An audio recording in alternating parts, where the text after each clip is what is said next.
Hey everyone, this is Sean Condon, Dell's soon-to-be most hated person on YouTube. This right here is a Dell Optiplex 7010 micro form factor from the year 2023, current year, and this is entirely stock. What I'm going to do first is I'm going to show you what it does in a stock state when you apply power. You'll note it's got this LED that turns on as soon as you apply power. After a minute or two, it'll turn off.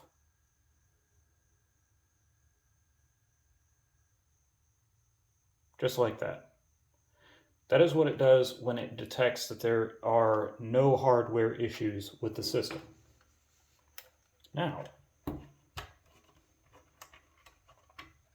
let's undo the screw at the back, push this thing forward,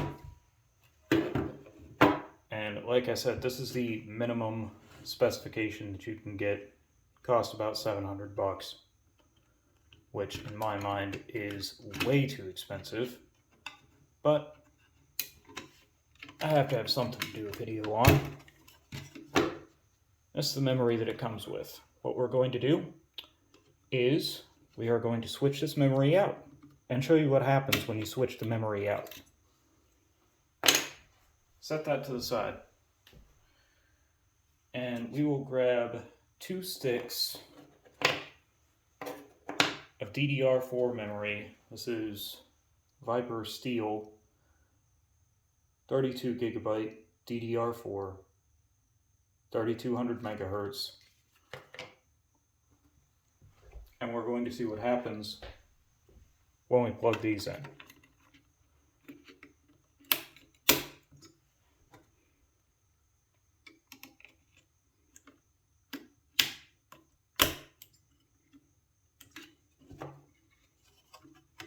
Okay, both RAM sticks are in.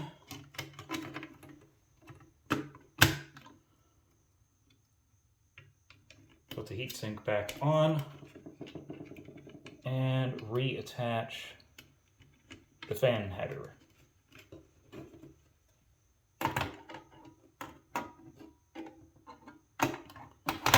Close it back up.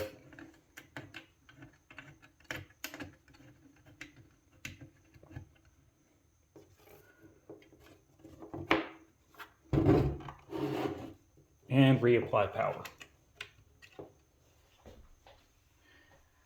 You get the LED, and it stays solid for, let's say, 30 seconds.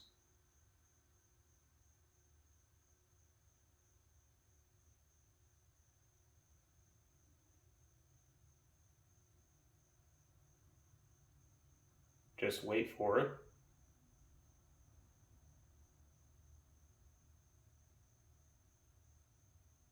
Wait for it. There.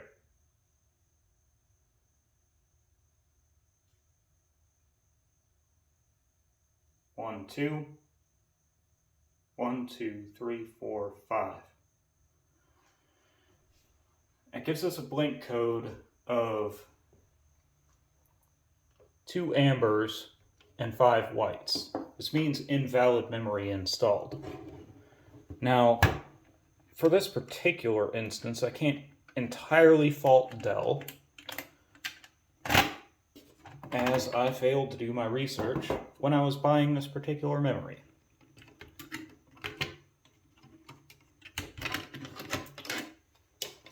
The issue with this particular memory isn't really anything I can fault Dell about.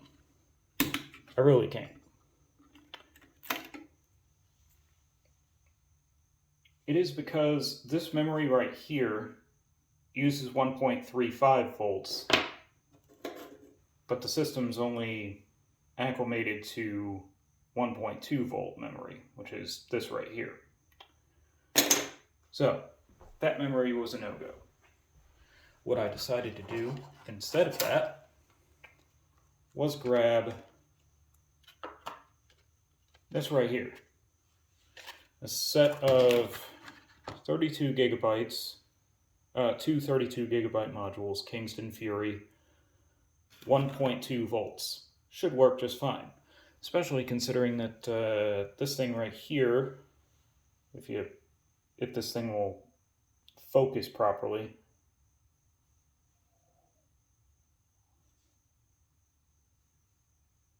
that's Kingston memory right there. So we're going to go ahead and slot these memory modules in. Slot number 1 and slot number 2.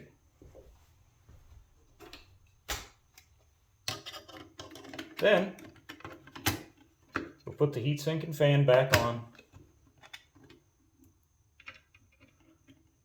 Reattach the fan to the fan header, like so, and put the cover back on, carefully.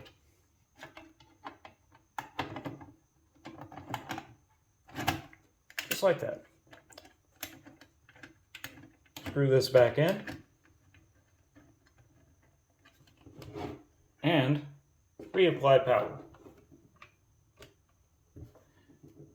It gives us the same white LED for about 30 seconds while it goes about testing everything. So obviously, like I said, this memory right here works. This memory doesn't because it's 1.35 volts. So this Kingston memory that I just put in is 1.2 volts. Should work, right? Right? Wrong. It gives the same exact error blink. Invalid memory installed. Now, what Dell wants you to do is they want you to go through their website. I actually contacted Dell about this, by the way. They want you to go through their website and purchase memory through their website. A 32 gigabyte stick costs some $400 through them. As if that's just not astronomically insane and really scummy business practices. Very anti-consumer, very anti-business. They're really trying to rip people off. If you want to upgrade your Optiplex Micro, you have to get your memory through them. Or do you? I got this off of Newegg. This is Arch memory, and this actually, the memory module matches the model number that Dell is expecting. See the golden teeth sticking out there, or fingers, whatever you want to call them. Make sure that one's seated properly. Nope. There we go. And see it sticking out a little bit there. Okay. There. Now, so we have 64 gigabytes of RAM installed, and this RAM happens to be flashed with the particular model number, I guess, that Dell is expecting. It might even be from the exact same memory manufacturer that Dell is expecting. I don't know. But it's the same model number that the system's expecting. So, we'll put this back in. Make sure that thing's screwed down only finger tight. Tilt this up this way. Plug the thing back in. Give it about 30 seconds to try to recognize the memory. Again, this thing cost me $70. It came with this. A set of 2 of these cost me a little over $100.